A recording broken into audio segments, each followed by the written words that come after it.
اسلام کی بہار بہار شریعت.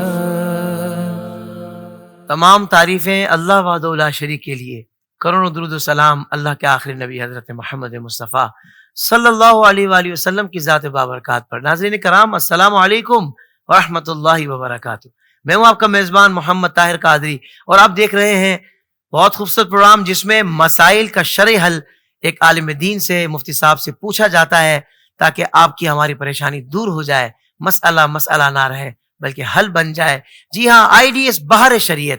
آپ نے ابھی تک ہمارے اس یوٹیوب چینل کو سبسکرائب نہیں کیا، جلدی سے سبسکرائب کر لیجئے، نوٹیفیکیشن بیل آئیکن کو پریس کر لیجئے اور دیگر سوشل پلیٹ فارمز پہ لائک اینڈ فالو کر لیجئے. ناظرین کرام، اسکرین پر نمبرز بھی آ رہے ہیں. آپ ان نمبرز پہ اگر کوئی مسئلہ پوچھنا چاہتے ہیں، مفتی صاحب موجود ہیں، مسئلہ پوچھنا چاہتے ہیں، میسج کو ٹائپ کیجئے اور ان نمبرز پہ واٹس ایپ کر دیجئے. انشاءاللہ ہم کوشش کریں گے کہ آپ کے مسئلے کو بھی مفتی صاحب کے سامنے رکھا جائے. ہمارے خوش نصیبی ایک تشریف فرما ہے، ایک زبردست عالم دین، مستند عالم دین، بہت خوبصورت انداز میں مسائل کا حل قرآن و حدیث کی روشنی میں بیان فرماتے ہیں، مفتی مدنی رضا صاحب. السلام علیکم ورحمۃ اللہ وبرکاتہ. وعلیکم السلام ورحمۃ اللہ. مفتی صاحب اجازت ہے سوالات کا آغاز کیا جائے؟ اچھا، پہلا سوال یہ آپ کے سامنے رکھنا تھا کہ تراویح کی جماعت کروانے پر حافظ صاحب کو اجرت دینا یا ان کا اجرت لینا کیسا، یہ ارشاد فرمائے. سم ٹائم ایسا ہوتا ہے کہ وہ مانگتے نہیں ہیں، لیکن جو اہتمام کرواتے ہیں جماعت کا وہ خود ہی پیش کرتے ہیں، تو ایسی صورت میں کیا حکم ہے؟ بسم اللہ الرحمن الرحیم. تراویح کی جماعت یا تراویح کی ادائیگی یہ ایک نیک کام ہے، طاعت جس کو کہتے ہیں، اور شریعت مطہرہ کا یہ بنیادی اصول ہے کہ کسی بھی طاعت پر بغیر اجازت شرع اجرت نہیں لی جا سکتی. اچھا. کچھ ایسے امور ہیں جیسے مثال کے طور پر امام صاحب ہیں اور وہ 5 وقت کی نمازیں ادا کرواتے ہیں، قرآن کی تعلیم ہے، تو ایسے نیک کام کے جو اگر نہ کیے جائیں، جن کو اختیار نہ کیا جائے تو دین کے لیے کوئی بہت بڑا نقصان ہو. صحیح. تو وہاں پر پھر آپ اجارہ کر سکتے ہیں باقاعدہ اس نیک کام پر ہی. اس میں بھی محتاط یہ ہوتا ہے کہ اس پر نہ کریں، وقع کر لیں. لیکن اگر کوئی ایسا معاملہ ہے کہ جس پہ دین کی کوئی بنیادیں نہیں ہیں، یعنی اگر کوئی مثال کے طور پر وہ نیک عمل نہ کریں تو کوئی نقصان نہیں ہونا بڑے پیمانے پر، تو اس صورت میں پھر اس نیک عمل کے اگینسٹ اجارہ کرنا ہی منع ہوتا ہے. اچھا. لیکن چونکہ حافظ صاحب ظاہر سی بات ہے کہ ایک اپنا وقت دے رہے ہیں اور باقاعدہ وہ آ کر وہاں پر اہتمام کر رہے ہیں، پھر ہمارے یہاں پر لوگ جو ہے نا وہ عقیدت میں دیتے ہی ہیں. صحیح. تو یہ اگر کوئی دے رہا ہے تو اس کو بھی ہمارے علماء نے فرمایا کہ اگرچہ حافظ صاحب نے مانگا نہیں ہے لیکن یہ دینا ہے نا ہمارے عرف میں رائج ہے. تو جو چیز عرف میں رائج ہو، المعروف کالمشروط، جو چیز عرف میں رائج ہو نا وہ ایسی ہی ہوتی ہے جیسے اس کو آپ نے شرط ٹھہرایا ہے، آپ نے جیسے طے کیا ہے. تو پھر لوگوں کی عقیدتوں کا بھی خیال ہے، پھر حافظ صاحب بھی ظاہر سی بات ہے وقت نکال رہے ہیں، تو اس کا خیال کرتے ہوئے پھر علماء نے فرمایا کہ محتاط یہ ہے کہ پہلے ہی وقت کا اجارہ کر لیا جائے. اچھا. کہ میں 8 بجے سے 11 بجے تک مثال کے طور پر اگر اتنا وقت ہے تو میں اتنا اجارہ کرتا ہوں اور اس کے پھر پیسے وہ لے سکتے ہیں.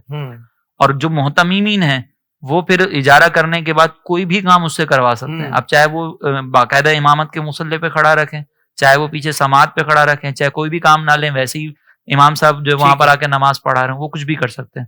لیکن پھر ظاہر سی بات ہے کہ آپ ایک حافظ صاحب کو بلائیں گے تو تراویح پڑھائیں گے. لیکن یہ حافظ صاحب کو ذہن بنا کے رکھنا ہوگا کہ اگر بالفرض محتممین کسی دن یہ کہہ دیں کہ آج آپ جو ہے وہ سماعت کریں گے تو وہ برا بھی نہ مانیں کیونکہ آپ نے وقت کا اجارہ کیا. تو یہ وقت کا اجارہ کر لیں کہ محتاط طریقہ ہے. باقاعدہ اگر کوئی لیتا ہے تو پھر یہ غلط ہے، اور اگر طے نہیں کیا تھا لیکن لوگ دے رہے ہیں تو یہ بھی ایسے ہی ہے جیسے انڈرسٹوڈ ہے، اور انڈرسٹوڈ چیز کی بنیاد پر بھی اگر پھر لے رہے ہیں تو یہ بھی غلط ہوگا. لیکن حضرت ایک اور مسئلہ بڑا اہم ہے، یہ آپ نے مسئلہ تو ارشاد فرما دیا اور آپ نے دین کا مسئلہ بیان کیا ہے، لیکن لوگ کہتے ہیں کہ طے کر رہا ہے ہم سے، یہ وقت ہم سے طے کر رہا ہے، وقت کی اجرت، یعنی انڈرسٹوڈ پہ وہ راضی ہیں، ہم اس کو دے رہے ہیں، ہر سال دیتے ہیں تو وہ ٹھیک ہے، لیکن وہ کہتے ہیں وقت کا اجارہ طے کیسے؟ یعنی بندہ شریعت پر عمل کرنے جاتا ہے تو لوگوں کو، چونکہ لوگوں کی سمجھدانی چھوٹی ہوتی ہے، لوگوں کی علم سے دوری ہوتی ہے، تو لوگ اس پر ایک عجیب سا رویہ اختیار کرتے ہیں. اس کا کیا کیا جائے؟ دیکھیں اس سلسلے میں نا یہ جہالت کا علاج علم ہی ہوتا ہے. اور اگر کوئی مثال کے طور پر علم نہ سیکھے تو امام شافعی فرماتے ہیں کہ عالم دین بھی اس وقت ہارتا ہے جب وہ جاہل سے بحث کرتا ہے. تو اگر کوئی ایسا شخص ہے جو اس طرح کا رویہ سخت اختیار کر رہا ہے تو پھر حافظ صاحب وہاں پر جائیں نا. اگر پتہ ہے کہ کمیٹی میں ایسے فتنہ پرور لوگ موجود ہیں تو پھر وہ اپنی عزت نفس کا خیال رکھیں، کسی اور مقام پہ چلے جائیں اگر اس طرح کا معاملہ ہے. یہاں پر ایک اور چیز میں ذکر کروں گا کہ حافظ صاحب ہو سکتا ہے کہ بعض اوقات کوئی یہ بھی ٹونٹ کرے کہ بھئی آپ نے اگر وقت کا اجارہ کر لیا تو آپ کا ثواب تو گیا. تو یہاں پر عرض یہ ہے کہ اگر کوئی وقت کا اجارہ کر رہا ہے شریعت کے مسئلے پر عمل کرنے کے لیے تو اس کا ثواب کہیں نہیں جائے گا جبکہ اس کی نیت بھی ہو ثواب کے حصول کی. اچھا. کیونکہ دیکھیں حضرت عمر رضی اللہ تعالیٰ عنہ کے دور میں مجاہدین کی تنخواہیں فکس کی گئی تھیں. اسی طریقے سے صدیق اکبر رضی اللہ تعالیٰ عنہ کے دور میں صدیق اکبر جو ہے وہ باقاعدہ جو مال غنیمت تھا جو حکومت کا مال تھا وہاں سے اجارہ لیتے تھے اور پھر خلافت کرتے تھے. تو کیا کوئی کہہ سکتا ہے کہ یہ اجر لے لیا تو ان کو ثواب نہیں ملے گا؟ تو ثواب بھی انشاءاللہ ملے گا, نیت اپنی اچھی ہو شریعت کے حکم پر عمل کرنے کی تو انشاءاللہ اس حکم پر عمل کرنے کا بھی ثواب ملے گا اور جو تراویح پڑھائیں گے اس کا بھی ثواب ملے گا. کیا خوبصورت, سبحان اللہ سبحان اللہ. مصطفی سلامت رہیے. اگلے سوال کی طرف بڑھتے ہیں. اگر کوئی شخص اپنی کاروباری یا تعلیمی مصروفیات کی وجہ سے تراویح با جماعت نہیں پڑھ پایا یا نہیں پڑھ سکتا تو کیا یہ درست ہے؟ پہلے تو یہ ارشاد فرمائیں. اور اس میں ظاہر بات ہے کہ جب وہ با جماعت نہیں پڑھ رہا تو قرآن جو تراویح میں سنا جاتا ہے وہ بھی اس کا مکمل نہیں ہوگا, تو یہ مناسب ہے کیا؟ دیکھیں اس سلسلے میں نا اصول یہ ہے کہ تراویح کی جماعت یہ سنت موقدہ علی الکفایہ ہے. سنت موقدہ یہ تو انڈرسٹوڈ ہے کہ جب ہم کوئی بھی عمل اختیار کرتے ہیں تو فرض, واجب اور سنت موقدہ ایک ہوتا ہے. سنت موقدہ کا میں تھوڑا سا وضاحت دے دیتا ہوں کہ جس کو ایک دو مرتبہ اگر چھوڑیں گے تو برا کیا, عادت بنائیں گے تو گناہ گار ہوں گے. ٹھیک ہے. اور علی الکفایہ کا مطلب یہ ہوتا ہے کہ اگر محلے کے چند لوگوں نے کوئی کام کر لیا تو بقیہ افراد سے وہ ساکت ہو جاتا ہے, پھر اس سے مطالبہ نہیں رہتا. افضل اور اولا تو یہی ہے کہ مسجد میں جا کر تراویح کا اہتمام کیا جائے, لیکن اگر کوئی کاروباری مصروفیت ہے, کوئی دینی مصروفیت ہے تو عشاء کی جماعت پڑھنے کے بعد اگر کوئی یہاں پر آ کر اپنے طور پر علیحدہ تراویح پڑھتا ہے تو اس کی سنت موقدہ ادا ہو جائے گی, جماعت سے نہیں پڑھے گا تو گناہ گار نہیں ہوگا. صحیح. اب رہا یہ مسئلہ کہ اس کا قرآن تو مکمل نہیں ہوا, تو اگر کوئی شخص قرآن کو نہ سن سکا مکمل تو ٹھیک ہے ثواب میں کمی آ سکتی ہے اور ثواب کے اندر محرومی ہوگی, لیکن وہ گناہ گار نہیں ہوگا. بالکل ٹھیک ہے. علامہ صاحب اسی سے متصل ایک سوال ذہن میں ہے کہ تراویح میں بعض اوقات تاخیر سے پہنچتے ہیں اور کچھ رکعتیں ہو چکی ہوتی ہیں, تو اب تراویح کی نماز میں شامل ہونے کا کیا طریقہ ہے؟ جو جماعت چل رہی ہے کیا پہلے اپنی رکعتیں پوری کرے گا یا فوراً ہی شامل ہو جائے گا؟ یہ ارشاد فرمائیں.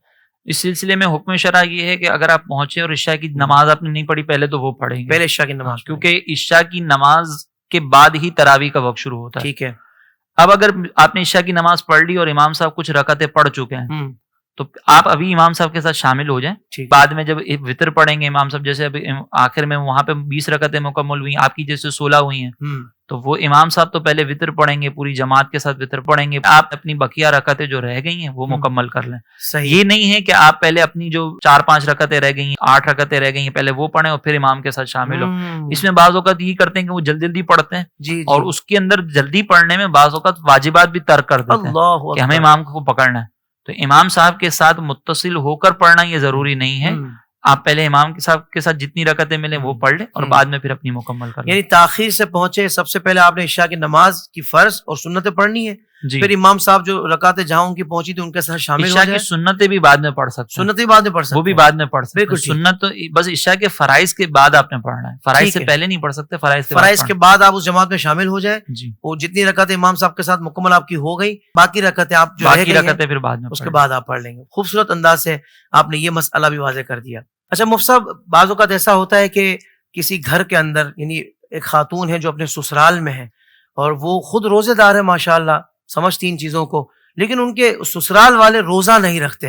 اب اہتمام بھی اسی خاتون سے کروا رہے ہیں جو کہ روزے میں ہے, تو ایسا تو نہیں ہے کہ یہ سب وہ بے روزہ جن پر روزہ فرض ہے اور ان کے لیے کھانے کا اہتمام مجبوری میں کر رہی ہیں, تو یہ گنہگار تو نہیں ہوں گے؟ ایسے میں شریعت کیا رہنمائی فرماتی ہے؟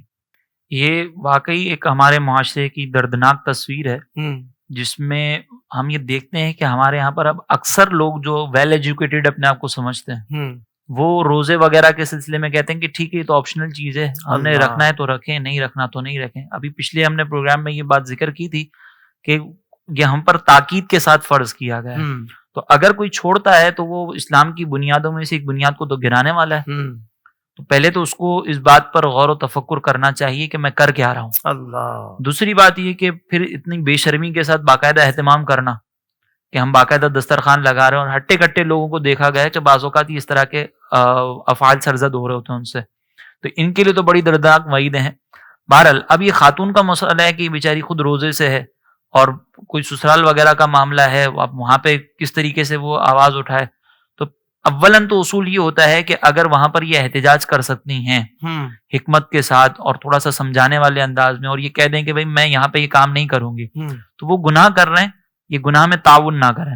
صحیح. اگر کر سکتی ہیں تو یہ احتجاج ہلکے پھلکے انداز میں اگر کر سکتی ہیں. لیکن چونکہ ایسے معاملات ہوتے ہیں کہ بعض اوقات ہر جگہ کوئی اس طرح سے جو ہے نا وہ بغاوت والا علم نہیں اٹھا سکتے. صحیح. کیونکہ اپنا سسرال بھی دیکھنا ہے، تو وہاں پر پھر دل میں کراہت رکھتے ہوئے ان کے لیے اہتمام کر سکتے ہیں. گناہ گار نہیں ہوں گی، یہ گناہ گار نہیں ہوں گی. اپنا روزہ اگر رکھ رہی ہیں تو اور انشاءاللہ ان کو پھر اجر بھی ملے گا کہ روزے میں اتنی مشقت برداشت کر رہی ہیں، تو ان کے اجر میں انشاءاللہ امید ہے کہ زیادہ ثواب ملے گا. اچھا مفتی صاحب، سوال یہ تھا کہ ایک شخص ہوٹل میں کام کرتا ہے، شیف ہے، رمضان کا مہینہ ہے، بعض اوقات وہ ذائقہ چیک کرنے کے لیے اس کو چکھنا بھی پڑتا ہے، اگر کیونکہ بعض اوقات کچھ ڈشز ایسی ہوتی ہیں کہ جب تک چکھا نہ جائے نا تو پرفیکشن نہیں آتی.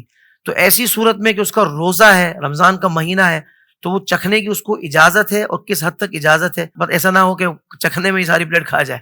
تو یہ تھوڑا سا وضاحت فرما دے کہ شریعت اس میں کیا رہنمائی کرتی ہے. دیکھیں، کھانے میں اور چکھنے میں فرق ہے. فرق ہے. ہمارے یہاں پر کھانے کو چکھنا سمجھا جاتا ہے. صحیح. لوگ کہتے ہیں کہ جب تک ایک نوالا میں حلق میں نہ ڈال لوں جب تک یہ چکھا ہی نہیں ہے میں نے. تو شریعت مطہرہ کے نزدیک چکھنے کی تعریف یہ کہ صرف زبان سے ٹچ کر کے ہٹا دینا. بالکل ٹھیک. یہ ہے چکھنا شریعت کے نزدیک. اب نارمل سچویشنز میں تو یہ مکروہ ہے، اس سے روزہ نہیں ٹوٹے گا جب تک کہ کوئی ذرہ حلق کے اندر نہ اترے. نارمل سچویشنز میں یہ مکروہ ہے. لیکن جب کوئی ایسا سینیریو ہے کہ آپ کی جاب ہی ایسی ہے اور آپ اس کے علاوہ کوئی آلٹرنیٹ چیز تلاش ہی نہیں کر سکتے.